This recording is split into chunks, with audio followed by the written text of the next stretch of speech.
Oi, gente linda, tudo bem com vocês? A pedido de alguns seguidores meus lá no Instagram, que é esse que tá passando aqui na telinha para vocês, eu coloquei lá uma enquete, né, de dicas de atividades e tipos de vídeos que eles queriam que eu gravasse aqui.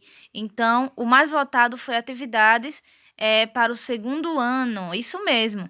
E o vídeo de hoje eu trago, né, em primeira mão para vocês, a atividade sobre ordem alfabética, uma atividade maravilhosa.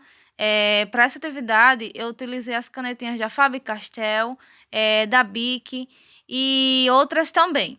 Então, eu espero muito que vocês gostem. Se vocês gostarem, não esquece de deixar o like, se inscreve no canal caso ainda você não seja, porque vem muitas dicas por aí.